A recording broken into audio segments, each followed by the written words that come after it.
कानपुर के सपा विधायक हाजी इरफान सोलंकी और उनके परिवार की मुसीबतें कम होने का नाम नहीं ले रही हैं। हालांकि इरफान सोलंकी आगजनी के एक मामले में महाराजगंज जेल में बंद हैं और उन्हें न्यायालय ने 7 साल की सजा सुनाई है।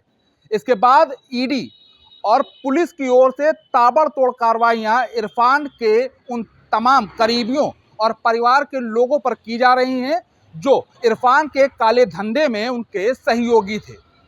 लेकिन इसी बीच इरफान जिस केस में जेल काट रहे हैं, जिस केस में उन्हें सजा सुनाई गई है, उसके मुख्य गवाह अकील अहमद जो कि एक समाज सेवी भी हैं, उन्हें ईडी ने नोटिस दिया था और ईडी की नोटिस में जब वो ईडी के अधिकारियों से मिले तो उसके बाद कुछ राज खुले। ये राज कुछ ऐसे हैं जो कानपुर की सीसामऊ सीट से समाजवादी पार्टी के विधायक इरफान सोलंकी के राजनीतिक करियर और उनके परिवार पर बड़ी गाज बनकर गिरने वाली है। हमारे साथ अकील अहमद हैं, हम उनसे बात करेंगे कि आखिर ईडी ने जो उन्हें नोटिस दिया था उस दरमियान उनके ईडी के अधिकारियों से क्या बातचीत हुई और क्या अहम जानकारियां उन्होंने साझा की हैं। अकील साहब, ईडी ने आपको नोटिस दिया था, इरफान सोलंकी मामले में आप मुख्य गवाह भी थे, जिसके चलते इरफान को सजा सुनाई गई, वो जेल में है। अब ईडी ने आपको नोटिस दिया था, क्या बात आपकी और ईडी के अधिकारियों के बीच में हुई?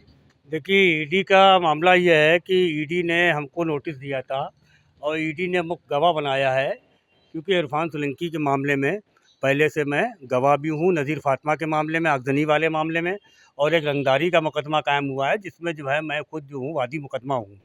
तो 2 मुकदमे चल रहे हैं और नज़ीर फातिमा की शुरुआत में लड़ाई लड़ने वाला मैं ही वो शख्स था जिसकी आवाज़ को मैंने आगे बढ़ाया था। तो ईडी जानकारी ये चाहती है हमसे। ये नोटिस आपको फिलहाल कब आया? ये नोटिस हमारे पास कई 4-5 दिन, 29 तारीख की डेट थी। 29 तारीख को मैं लखनऊ गया था और मैं 11 बजे मैं ईडी ऑफिस पहुंचा। करीब 6 बजे तक के हमारी उनसे वार्तालाप हुई। ईडी ने जो सवालात करे उस सवालात में हमने पूरा जवाब दिया, पूरी बात को बताया उनको हमने कि क्या ये जो जांच या ये जो नोटिस थी या जो आपसे बातचीत की गई वो कहीं आपके विपक्ष में रही, आपके विरोध में थी, या फिर आपसे वो कोई ईडी सहायता लेना चाह रही थी? नहीं, ईडी सहायता लेना चाह रही, पक्ष में रही, पक्ष में रहेगी। इसकी वजह यह है कि विरोध में क्यों रहेगी? जब मैं समाज सेवी हूँ, मैंने तो गरीबों की लड़ाई लड़ी है, गरीबों के लिए काम किया है। तो ईडी हमसे जानकारी ये चाहती थी किस तरह से आपने लड़ाई लड़ी, किस तरह से इंसाफ दिलाया, क्या क्या चीज़ें थी, कैसे इनके ऊपर कार्रवाई हुई। वो सारे साक्ष्य मैंने रखे जो उन्होंने धमकी दी थी और जो नज़ीर फातिमा को मारा था, पीटा था, और जो हमारे बयान हुए जो कोर्ट में, वो न्यायालय में, वो सारे हमने बात को बताया पूरा। और वही बयान उन्होंने हमारे दर्ज किए हैं। उसी के दर्ज करने के बाद उस पर जो भी कार्रवाई ईडी करेगी, और वो आगे ईडी की कार्रवाई क्या होती है, क्योंकि जिस तरह से न्यायालय में कार्रवाई चल रही है उसी तरह ईडी की चल रही है। अच्छा, ईडी ने आपको बुलाया, आपसे जांच की, पड़ताल की, पूछताछ की। जो सवाल थे वो इरफान से जुड़े थे, इरफान के सहयोगियों से जुड़े थे।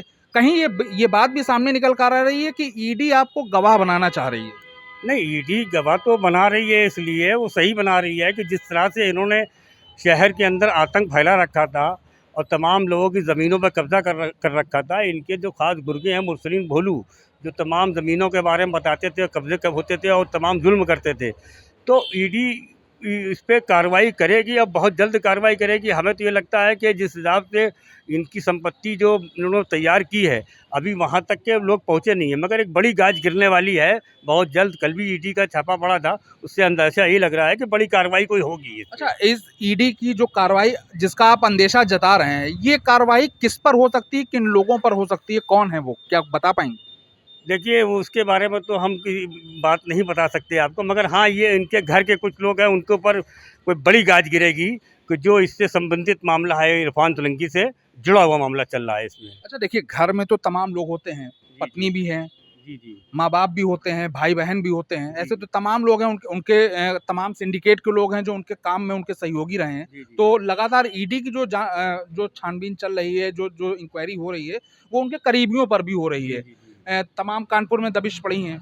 तो अब क्या लग रहा है, जो परिवार पे जो गाज गिरने वाली है, परिवार में ऐसा कौन सा शख्स हो सकता है जिस पर ईडी अब कार्रवाई करेगी, क्योंकि इरफान खुद जेल में है? जी, जो साय की तरह इरफान सोलंकी के सारे पूरे कारोबार को देख रहा है, जो उससे संबंधित मामला सब देख रहा है, जुड़ा हुआ है, उसके ऊपर बड़ी कार्रवाई होगी। बहुत से ऐसे भी लोग हैं जो आज भी वहाँ पर टेंडीज वगैरह का पैसे की वसूली करके इरफान सोलंकी को, रिजवान सोलंकी को भेजते हैं, प्रदूषण अधिकारियों को देते हैं। एक इनका गुर्गा जो है, जो वाकई में जो है इनकी पूरी काम कर रहा है, वो मुशीर नाम का शख्स 13,000 वर्ग जगह पे कब्जा करे हुए है और 6,000 गज पे जो है टेंडी बनाया है अवैध तरीके से। अच्छा, ईडी की मानसिकता, क्योंकि ईडी से आपकी बात हुई, करीब लंबे घंटों तक आपकी बात हुई, तो क्या अंदाजा आपको लग रहा था कि ईडी किस तैयारी में है, किस रणनीति में है इरफान के इस मामले को लेकर?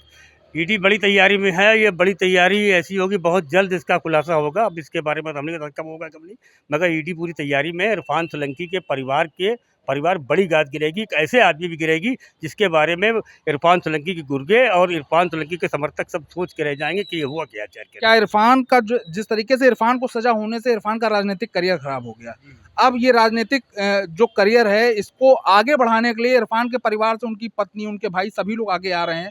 चुनाव भी नजदीक है क्योंकि उपचुनाव होने हैं कानपुर सीट पे, तो क्या लग रहा है कि चुनाव का समीकरण भी बिगड़ जाएगा क्या? क्यों नहीं बिगड़ेगा समीकरण चुनाव का। वजह क्या है कि इन्होंने जो काम किए हैं और इनका जो लोग साथ दे रहे हैं, इनके गुर्गे वगैरह, उनके ऊपर भी गाज गिर सकती है, जो अभी भी काम कर रहे हैं, जो जुड़े हुए हैं इनसे। और जो इनके परिवार के जो लोग हैं उसमें जो अहम भूमिका निभा रहा है, यहाँ से लेकर जेल तक, जेल से लेकर महाराजगंज तक के जो जा रहा है आ रहा है, हमें अंदेशा है कहीं उसके ऊपर भी बड़ी गाज गिरने वाली है, जिसका खुलासा बहुत जल्द हो जाएगा। तो देखिए, ये अकील अहमद हैं जो इरफान सोलंकी मामले में मुख्य गवाह थे, और एक बड़ा इंडिकेशन इन्होंने दे दिया है कि बहुत जल्द ईडी अब एक कार्रवाई करने जा रही है जो इरफान सोलंकी के साये के ऊपर होगी। यानी कि इरफान का जो पूरा काम देख रहा है, जो कानपुर से लेकर जेल तक की पूरी पैरवी में दौड़ रहा है। कयास ये भी लगाए जा रहे हैं कि ये कार्रवाई इरफान सोलंकी की पत्नी नसीम पर हो सकती है, जिससे राजनीतिक समीकरण भी बिगड़ेंगे और होने वाले उपचुनाव से पहले अगर ईडी ने ऐसी कोई कार्रवाई की तो उसका अंजाम क्या होगा। कानपुर से वीडियो जर्नलिस्ट शारिक खान के साथ विकास धीमान, एबीपी लाइव।